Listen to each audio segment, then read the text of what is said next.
अरे बिद्दू, आज घर में बहुत काम है। आज तुझे स्कूल जाने की जरूरत नहीं है। लेकिन दादी, आज तो स्कूल में मेरा टेस्ट है। अरे एक दिन स्कूल नहीं जाएगी तो ऐसी कौन सी तेरी कलेक्टर की पढ़ाई छूट जाएगी। वैसे भी मैं देख रही हूँ आजकल तो बड़ी ढीठ हो गई है। अपनी दादी की बातें सुनकर बिंदु नाराज हो जाती है। तभी उसकी माँ कहती है, अरे बिंदु, इतनी छोटी बात पे मुंह फुलाने की क्या जरूरत है। दादी बिल्कुल सही कह रही हैं। लड़कियों को तो घर के काम काज सीखना चाहिए। अरे बहू, रमेश के लाड़ प्यार ने इसे बिगाड़ रखा है। कम से कम तू तो मेरी बात समझती है। अच्छा, मेरी पूजा का समय हो गया है, मैं पूजा करने जा रही हूँ। इतना कहकर रमेश की माँ वहां से चली जाती है। इस तरह बिंदु की दादी और माँ दोनों अक्सर उसे घर के कामों में ही उलझा कर रखते थे। कुछ दिनों के बाद राजू और बिंदु के 10वीं के रिजल्ट्स आते हैं। दोनों बच्चे दादी को अपना अपना रिपोर्ट कार्ड दिखाते हैं। शाबाश मेरे लाल, तू तो बड़े अच्छे नंबरों से पास हुआ है। तभी बिंदु कहती है, दादी, मैं भी अच्छे नंबरों से पास हुई हूँ। रमेश की माँ बिंदु को अनदेखा करते हुए कहती है, हाँ हाँ ठीक है, अभी यहाँ खड़ी क्या कर रही है, सुन लिया मैंने। जाकर मेरे लिए चाय बना कर लिया।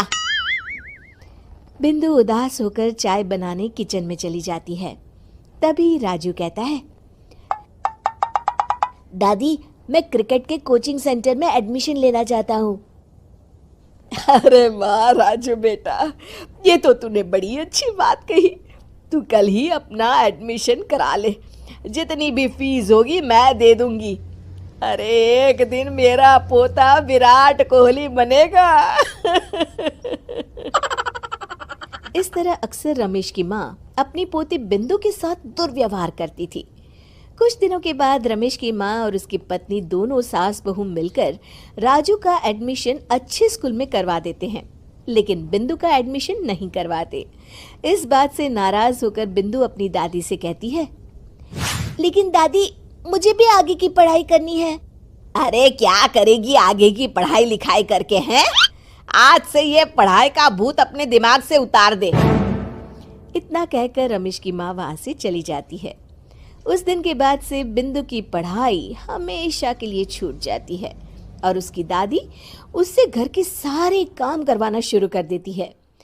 इस तरह उसका सारा दिन घर के कामों में ही बीत जाता था। कुछ दिन बीत जाते हैं और एक दिन रमेश छुट्टियों पर घर आता है। बिंदु को घर के काम करते हुए देख उससे कहता है, अरे बिंदु बेटा, तुम स्कूल नहीं गई? पिताजी, दादी ने मेरा एडमिशन कराने से मना कर दिया है। वे कहती हैं घर पे रहकर घर के काम करना सीख। अपनी माँ का ये बर्ताव देख रमेश को बहुत गुस्सा आता है और वो अपनी माँ से कहता है, माँ, ये तुमने क्या किया? आगे की पढ़ाई के लिए स्कूल में बिंदु का एडमिशन क्यों नहीं करवाया?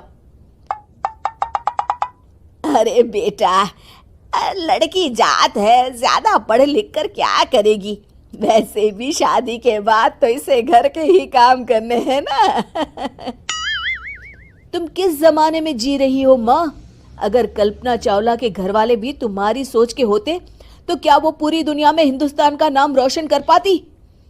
इसका स्कूल छुड़वाकर तुम इसका भविष्य बर्बाद कर रही हो, लेकिन मेरे रहते ऐसा नहीं होगा। बिंदु बेटा, कल ही तुम्हारा एक अच्छे स्कूल में एडमिशन करा दूंगा। तुम जितना चाहे उतना पढ़ो। मेरे होते हुए तुम्हें किसी बात की चिंता करने की जरूरत नहीं है। अपने पिता से हौसला पाकर बिंदु खुश हो जाती है और कहती है, जी पापा, मैं खूब मन लगाकर पढ़ाई करूंगी और बड़ी होकर डॉक्टर बनूंगी।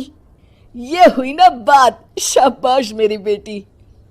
शिक्षा, लड़का हो या लड़की, हमें दोनों को आगे बढ़ने का मौका देना चाहिए।